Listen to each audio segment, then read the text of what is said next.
பொதுவாக நம்மளோட வாழ்க்கையில் முதல் முறையாக ஒரு விஷயம் நடக்குது அப்படின்னா அது நிறைய பேருக்கு வந்து ஸ்பெஷல் மூமெண்ட்டாக அமைஞ்சிருக்கும். இதற்கு ஐபிஎல் மட்டும் விதிவிலக்கு கிடையாது. ஏன்னா ஐபிஎல்லோட முதல் சீசன் அப்படின்னு ஆரம்பிக்கப்பட்ட சமயத்தில் நடந்த அந்த முதல் போட்டி ரொம்பவே ஸ்பெஷலான ஒரு போட்டியாக இருந்தது. உண்மையை சொல்லணும் அப்படின்னா ஐபிஎல் இப்படிப்பட்ட ஒரு எக்ஸைட்மெண்ட்டை கொடுக்கும் அப்படிங்கிறதுக்கான ஆணிவேர் அந்த போட்டியில் இருந்து தான் ஆரம்பிச்சதுன்னு சொல்லலாம். அந்த அளவுக்கு இன்ட்ரெஸ்டிங்காக அந்த போட்டியில் என்னெல்லாம் நடந்தது அப்படிங்கிறதான் இப்போ நம்ம பார்க்க போகிறோம். இந்த போட்டி நடந்த தேதி அப்படிங்கிறது ஏப்ரல் 18, 2008 இந்த போட்டியில் முதலாக மோதிக்கிட்ட அணிகள் அப்படின்னு பார்த்தோம்னா கொல்கத்தா நைட் ரைடர்ஸ் மற்றும் ராயல் சேலஞ்சர்ஸ் பெங்களூரு அணி. இவங்க ரெண்டு பேரும் தான் வந்து அந்த முதல் போட்டியில் பலப்பரிசை நடத்துறாங்க. 18 ஆண்டுகளுக்கு அப்புறமா இப்போ இந்த 18வது சீசன்லையும் முதல் போட்டியில் இந்த ரெண்டு அணிகள் தான் விளையாட இருக்காங்க. இதில் ஒரே ஒரு மாற்றம் என்ன அப்படின்னு பார்த்தோம்னா அது வென்யூ மட்டும்தான். ஏன்னா 2008 ஐபிஎல் நடக்கும்போது அப்போ வந்துட்டு பெங்களூரில் தான் அந்த போட்டி அப்படிங்கிறது நடந்தது. ஆனால் இப்போ கொல்கத்தா ஈடன் கார்டன் மைதானத்தில் இந்த போட்டி நடக்குது. ஏன்னா அவங்க தான் நடப்பு சாம்பியன் அப்படிங்கிறதுனால அந்த விதிகளின்படி அங்கே வந்து போட்டி நடக்க போகுது. இந்த போட்டியை பொறுத்த வரைக்கும் முதல்ல பேட்டிங் பண்ண டீம் யாருன்னா கொல்கத்தா நைட் ரைடர்ஸ் அணி தான். அந்த முதல் பந்தை வந்து ஃபேஸ் பண்ணது சௌரவ் கங்குலி. அவர் தான் அந்த அணியோட கேப்டனாகவும் இருந்தார். அந்த முதல் பந்தை வீசின பவுலர் யார் அப்படின்னு பார்த்தோம்னா பிரவீன் குமார். அவர் வந்து ஆர்சிபி அணிக்காக அந்த முதல் பந்தை வந்து வீசினார். இந்த போட்டியில் முதல் விக்கெட் அப்படின்னு பார்த்தோம்னா சௌரவ் கங்குலி தான் அவுட் ஆனார். அவரோட விக்கெட்டை எடுத்தது யார் அப்படின்னு பார்த்தோம்னா ஆர்சிபி அணியில் இடம்பெற்றிருந்த ஜாகிர் கான் தான் அந்த விக்கெட்டை எடுத்திருந்தாரு. அது மட்டும் இல்லை, ஐபிஎல்லோட முதல் போட்டி மற்றும் 500வது போட்டியில் விளையாடின வீரர் அப்படிங்கிற ஒரு தனி சிறப்புமே ஜாகிர் கானுக்கு இருக்கு. முதல் போட்டியில் ஆர்சிபி அணிக்காக விளையாடின அவர் 500வது போட்டி ஐபிஎல்ல நடக்கும்போது அதில் வந்து டெல்லி அணிக்காக விளையாடி இருந்தார். இதுக்கப்புறமா முதல் இன்னிங்ஸ் விளையாடின அந்த கொல்கத்தா நைட் ரைடர்ஸ் அணி குவித்த ரன்கள் அப்படின்னு பார்த்தோம்னா 3 விக்கெட் இழப்புக்கு 222 ரன்களை விளாசி இருந்தாங்க.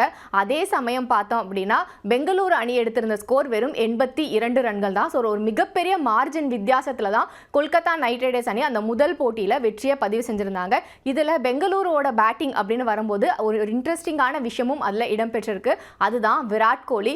இன்னைக்கு 18வது சீசனில் விளையாட இருக்கிற விராட் கோலி அன்னைக்கு முதல் சீசன்லையும் இடம்பெற்றிருந்தார்.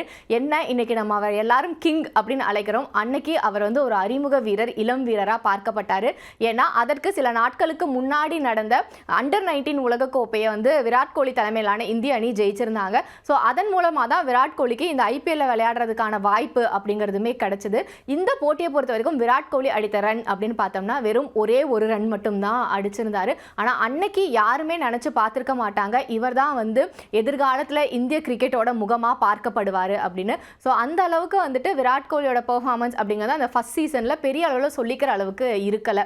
இதுக்கப்புறமா இன்னும் சில முக்கியமான விஷயங்கள் அப்படின்னு பார்த்தோம்னா இந்த ஐபிஎல்லை பொறுத்த வரைக்கும் இப்படி வந்து ஆரஞ்சு கேப், பர்பிள் கேப் அப்படிலாம் நம்ம பேசிக்கிறோமோ இது வந்து முதல் ஐபிஎல் ஆரம்பிக்கப்பட்ட காலகட்டத்திலேயே இருந்துட்டு வருது. ஸோ அந்த வகையில் பார்த்தோம் அப்படின்னா ஐபிஎல்ல வந்து ஆரஞ்சு கேப் வாங்கின முதல் வீரர் அப்படின்னா ஷேன் மார்ஷ். இவர் வந்து எந்த அணிக்காக வாங்கினாங்கன்னா பஞ்சாப் கிங்ஸ் அணிக்காக வாங்கியிருந்தார். கிட்டத்தட்ட 600 ரன்களுக்கு மேலே அந்த சீசனில் இவர் குவிச்சிருந்தார். அதுக்கடுத்ததாக பர்பிள் கேப் அப்படின்னு வரும்போது இதை வாங்கினது வந்து ஷொஹைல் தன்வீர். பேரை கேட்கும் போதே எங்கேயோ கேட்ட மாதிரி இருக்குது அப்படின்னு உங்களுக்கு கண்டிப்பாக தோணலாம். ஏன்னா இவர் பாகிஸ்தான் வீரர். அந்த காலகட்டத்தில் பாகிஸ்தானில் பந்து வீச்சில் கோலோச்சிட்டு வந்த ஒரு வீரர். பாகிஸ்தான் ஐபிஎல்ல விளையாடினாங்களா அப்படின்னு நிறைய பேருக்கு வந்து இதை கேட்டதுக்கப்புறம் தோணலாம். கண்டிப்பாக பாகிஸ்தான் வந்து ஐபிஎல்லோட ஆரம்பத்தில் ஒரு அங்கமாக இருந்திருக்காங்க. ஆனால் அதுக்கப்புறமா இந்தியாவில் நடந்த ஒரு பாம் பிளாஸ்ட் காரணமாக பாகிஸ்தான் அணி வீரர்களுக்கு ஐபிஎல்ல விளையாடுறதுக்கு தடை விதிக்கப்பட்டது. ஸோ அந்த வகையில் பார்த்தோம் அப்படின்னா பாகிஸ்தான் வீரர்கள் பங்கேற்ற ஒரே ஒரு ஐபிஎல் தொடர் அப்படிங்கிறது அந்த 2008 தொடர் தான். இதை தாண்டி முதல் சதம் அப்படின்னு பார்த்தோம்னா ஐபிஎல்லோட முதல் போட்டியிலேயே அந்த முதல் சதம் அப்படிங்கிறது பதிவு செய்யப்படுது. இந்த சதத்தை அடிச்சது யாரு அப்படின்னு பார்த்தோம்னா பிராண்டன் மெக்கலம் தான் சதத்தை பதிவு பண்ணாரு. சதம் மட்டும் இல்லை, 158 ரன்களை அந்த போட்டியில் அவர் குவிச்சிருந்தாரு. இந்த ஒரு இன்னிங்ஸ் அப்படிங்கிறது அவரோட அந்த முக்கியமான அந்த ஃபர்ஸ்ட் இன்னிங்ஸ் அப்படிங்கிறது கிரிக்கெட்டில் வந்துட்டு பார்க்குற எல்லாருக்குமே வந்து 20 ஓவர்களில் வந்துட்டு ஒரு போட்டி நடக்குது. அதுலேயுமே வந்துட்டு இவ்வளோ குயிக்காக வந்து ரன்கள் எடுக்க முடியுமா, இவ்வளோ கம்மி பாலில் வந்து செஞ்சுரி அடிக்க முடியுமா அப்படிங்கிற ஒரு எக்ஸைட்மெண்ட்டை ரசிகர்களுக்கு கொடுத்தது. இதுதான் வந்து ஐபிஎல்லோட டேர்னிங் பாயிண்டாகவும் அமைஞ்சிருந்தது.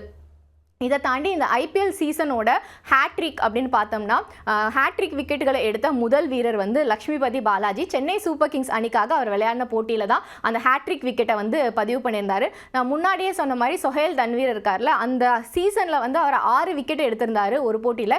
இன்னைக்கு வரைக்கும் ஐபிஎல்லோட பெஸ்ட் பவுலிங் பெர்ஃபார்மன்ஸ் அப்படின்னு எடுத்துக்கிட்டோம்னா அதில் சொஹைல் தன்வீரோட அந்த 6 விக்கெட்டுமே இடம்பெற்றிருக்கு. ஏன்னா இது வரைக்கும் பார்த்தோம்னா ஐபிஎல்லோட 17 சீசன்களில் வந்து 3 வீரர்கள் மட்டும்தான் வந்து ஒரு இன்னிங்ஸ்ல 6 விக்கெட்டுகளை எடுத்திருக்காங்க.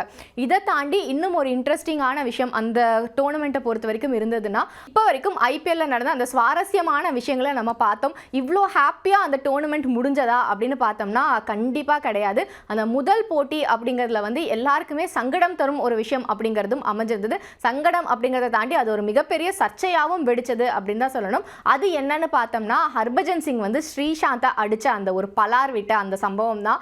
இந்த போட்டி அப்படிங்கிறது மும்பை இந்தியன்ஸ் மற்றும் பஞ்சாப் அணிகளுக்கு இடையிலான போட்டியின் போது தான் இந்த சம்பவம் அப்படிங்கிறது நடந்தது. ஸோ இன்னைக்கு வரைக்கும் ஐபிஎல்லோட கருப்பு பக்கங்களை புரட்டி பார்த்தோம் அப்படின்னா இந்த சம்பவம் நிச்சயமா இடம்பெற்றிருக்கும். ஏன்னா 2008 இந்த சீசன் வந்து நடக்குது. 2007 இந்தியா வந்து T20 உலக கோப்பையை ஜெயிக்கிறாங்க. அந்த ஜெயிச்ச அணியில இவங்க 2 பேருமே இடம்பெற்றிருக்காங்க. அதாவது இந்தியாவுக்காக கோப்பை ஜெயிச்சு கொடுத்த 2 பேரு அடுத்த சில மாதங்கள்லயே ஐபிஎல் மாதிரி ஒரு போட்டி வரும்போது எதிரெதிர் துருவங்களா நின்று அதுவும் அடிக்கிற அளவுக்கு ஒரு பிரச்சனை போகுது. ஸோ இப்படிப்பட்ட ஒரு ஐபிஎல் டோர்னமெண்ட் நமக்கு தேவையா அப்படிங்கிற மாதிரியான விமர்சனங்கள் எல்லாம் அந்த காலகட்டத்தில் எழுந்தது. ஆனா அது எல்லாத்தையும் கடந்து வந்துதான் இப்ப 18வது சீசனுக்கு ஐபிஎல் வந்திருக்கு.